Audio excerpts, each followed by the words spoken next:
I sat down with Doom Pro Raitro, who's done challenge runs that only a few people in the world have completed, like beating the game on max difficulty sliders and a shield-only run. You'll learn a lot of great stuff in our combat breakdown today to help you become a stronger player, to die less, and to have more fun. Very important concept of basically certain demons need to die in order for the game to basically continue. So the trigger demons for this fight specifically are the demons that we want to prioritize because they get you onto the encounter's next state. Now, there is a good balance of should you go for trigger demons or should you clear up and make it more safe for you before going for them? Believe it or not, the answer in most cases is that you want to go after the trigger demons first because if you kill them quick enough, well, think about it, that's like the ultimate crowd control if they can't deal damage to you later.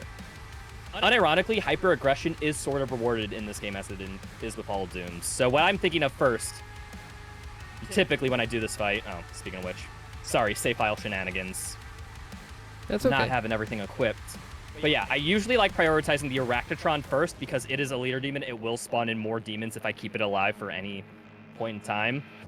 Caco demons are interesting because casually I think nearly everyone hates this guy because he's just such a nuisance. Tanky. Like, look at this attack. It just blocks your movement. He should do a parry. From range... Oh, sorry, what were you saying? He does a parry where he alternates purple, green, right? Yeah, exactly. He alternates between, like, his parry attack and his, like, wall attack most of the time. But from range, because that's highly predictable, he always goes left, right, left, right. It is actually one of the most easily dodgeable attacks from range. So if you just keep in mind whenever he's attacking and just engage from range, you can buy yourself some time. However, if you do want to focus him because he's annoying, I completely understand. Honestly, I do that. Yeah, and another thing about Trigger is that they don't have to completely die to phase the fight forward. There can be a damage threshold. Yeah, exactly. Trigger demons is more specifically is like when they reach a state. Most of the time that state is death, but it can be an HP threshold as well. Yeah, one thing to note is that after that first trigger demon wave, it is just the Pinky that spawns in, and then afterwards, consistently every time, a Leader Mancubus and this Battle Knight, I think that's what they're called, will spawn in consistently all the time. Okay, so where do you go next? Do you take down the Battle Knight next? Yeah, Battle Knight's typically first because it's an enemy that's aggressive. It will seek you out, so if you can get it in line of sight to where it isn't with the Mancubi, it's basically just fighting it one-on-one, and think about it this way, a one-on-one fight's easier than a 2v1. Yeah, and the Mancubus generally stays in this area. But now you have the Revenant coming up, who's buffed up. Yeah, the Mancubus will always stay there. It won't move until you get a certain range into it. This is where you get a little bit of a trade-off. You can either go for speed here, or you can go for safety. So this Revenant is affected by the Leader Mancubus effect. Revenants are actually super consistent to deal with, because their attacks are parryable and predictable. So you can, if you want to, take out this Revenant first. It is very slow, but it's technically safer. And something... if you really wanted to play optimally, well, quote-unquote, speedrun-wise, you would instantly just focus this guy down. And something, too, to think about with the Revenant, if you find he's too, like, dicey around to get him with your shield, hold down the button, slow your shield throw. Yeah. If you need a little bit of time to aim. A little bit. You can also open a weapon wheel a little bit for that, but I guess when you're looking at things from a speedrun sense, things like that slow down time to get you a little bit of a safety just kind of aren't worth it. I mean, casually they are super worth it if you're struggling learning the mechanics. But if you do require to use those slow-mos to react to things, I do recommend, hey, maybe try only doing that for a little bit, and then after a while... Yeah, it's like the Chrono Strike rune. Do it without, like, that's like training wheels, and eventually you're meant to take those off when you deal with the moves, like, without it. Yeah, so when you take care of the Revenant and the Mancubus, what's on your mind now? Okay, so in this is the final wave, and it's also one of the most difficult. There's a Caco Demon and a Komodo that spawns in here. The Komodo, if you may notice, he's coming down here. He spawns all the way up here. So my priority would be to, oh god, a Komodo's coming. I need to kill everything else in order to deal with it. It's one of those demons where it's like, either you completely ignore it, or it's your sole focus, and if it's anything in between, you just end up dying. One thing here, so this Caco is a consistent spawn, so this would be the first target, typically. Okay. And then afterwards, what you would want to do is... Okay, rewinding. Komodo, its only dangerous attack is its random fireball attacks when it's moving around. So you can see there, whenever it fires 2 fireballs, that's actually random relative to your position. So if you're playing on something like max sliders, that's the most dangerous attack because even though it's a fireball, that's 500% damage and it will bring you to 1 health. So but this guy... Oh, sorry. You go for... When do you go for the Komodo first versus... Or why not get him out of the way first if he is getting all in your area? It's mainly just because of ease of attention. If you go for the Komodo first, he's too tanky to kill before, like, the Kako can attack. But the Kako isn't tanky enough to survive by the time the Komodo gets to you. So, in other words, you're trying to get into a 1v1 scenario as quick as possible, rather than a 2v1. Okay. Think about it this way. Instead of dealing with the Kako and the Komodo at the same time, you're having 2 1v1s back-to-back, which is more manageable. That's sort of the philosophy. So that's basically the whole encounter that we went over for a little bit. So I just want to rewind it from the beginning, because we took our time to go through that. Maybe just talk about the combat order and process as I do it. Yeah, I'll let you take the reins on that one and see how you do. It's Trigger Demons is one of the most important things if you're going for Ultra Nightmare.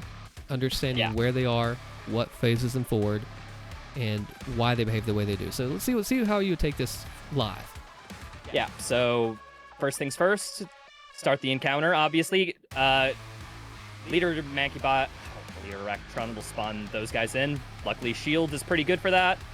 And you want to just focus this guy first. Kako Demons, super susceptible to a shield throw.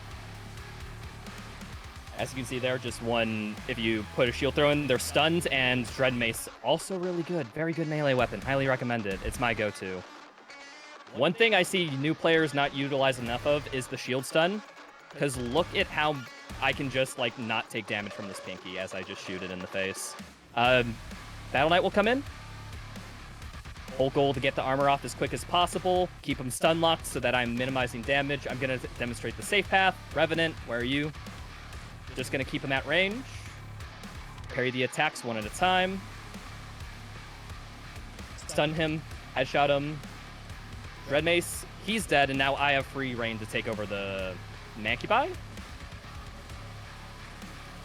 Luckily, breaking his armor stuns him a little bit.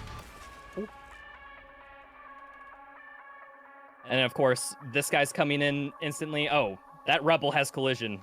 Okay, normally that Rebel isn't there. That's just us doing the dev checkpoint shenanigans. And now that I've dealt with the Kako Demon, I'm going to find some distance with this guy. Basically find a way to engage him from range. Memorizing parry timings is very important for this dude, because a Dread Mace will kill him in about 2 shots, especially on minimum damage settings. Wanna always squeeze in melees in between his combos when you have an instant for it. And you can see right there, whoa, 3 Dread Mace strikes, and that's all it took, basically. And at this point, it's like, it's just fodder clear up. You can just take your time, mellow out, shoot the rest of them. But then at this point, you know, the portal would spawn, blah, blah, blah. You'd be done with the encounter. Oh, that's this little imp here. So interesting you say There's always an imp missing somewhere, yeah. Back to 2016. So you say to round out this encounter, you like to get away from the Komodo. Won't that bait his fireball attack? It does, however, it's AI is a tricky thing in this game. Of everything is dependent based on context, right? Like, not the same strategy won't work for the same Komodo every time because it depends on the arena, it depends on the enemies that spawn with it, on what approach you want to take. When you are 1v1 with a Komodo, it's generally favorable to try to get at a mid-distance from it because that baits his parryable attacks more than his fireball attacks can happen basically at any point in his movement. So if you're too close, you can just randomly get hit by a fireball and die. Oh. Well, that sucks. So you want to be at a mid-range so that you can at least have a chance of reacting, or at least a chance to pull up your shield first. But most of the time, you're trying to bait those parry attacks so that you can punish him with a Dread Mace strike or a shotgun blast. Oh, another big thing to keep in mind. Sorry, a lot of things to explain about this game combat-wise. It's one of the reasons you love it. Komodo is super susceptible to just being shot the frick out of. Like, you have the plasma rifle or the pulverizer or something, and if you just left click into it and react to his attacks, it's actually one of the more effective ways of dealing with him. You don't have to really play reactive against him. You can play like just left click at him and then just try to parry his attacks when you get a moment. He seems a little tricky to falter to really get in the same way a Cosmic Baron would. He's definitely one of the more intimidating AI if you maybe don't fully understand how he works. Yeah, there's a reason why nearly every single time in the speedrun, when we face a Komodo, we instantly pull out the BFC and shoot the frick out of it. It's because they're just such pains to deal with. Yep. So looking at this combat in general and the whole discussion today, if you have one thing to tell a player who wants to get better at the game, who wants to beat Nightmare, Ultra Nightmare challenge runs, what would you tell them? It's a big question, I know.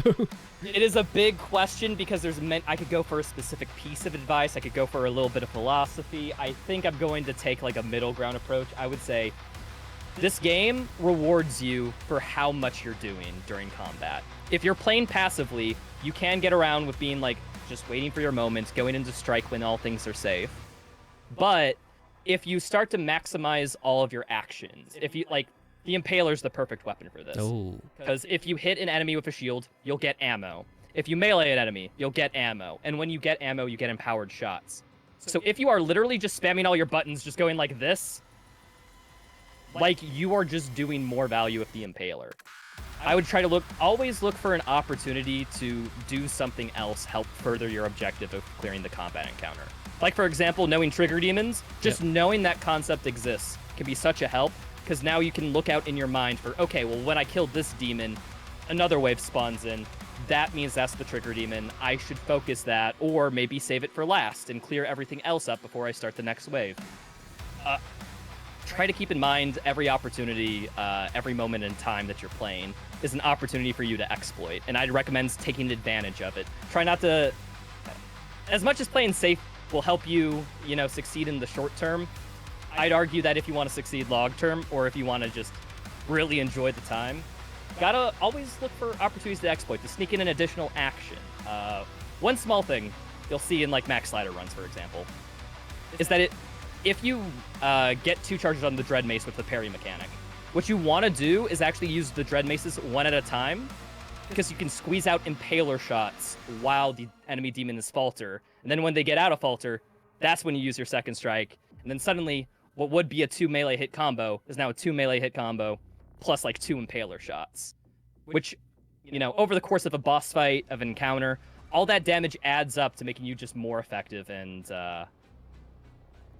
control the battlefield a bit more. As I said earlier, the ultimate crowd control on a demon is death, so if you just kill them quick enough, you'll be fine. There's so much to it that I could go on forever and ever about the mental play. A lot of people talk about Doom Eternal like, I have to quick switch, it's the greatest thing. Well, no, what about your situational awareness, movement, positioning, lack of tunnel vision? I could go on for a long time with the psychology behind it, why we behave the way we do as players, and being able to keep that focus in. It's a super interesting game, and it's a lot of fun. Check out the previous episode where Under the Mayo and I break down your worst hot takes of Doom the Dark Ages.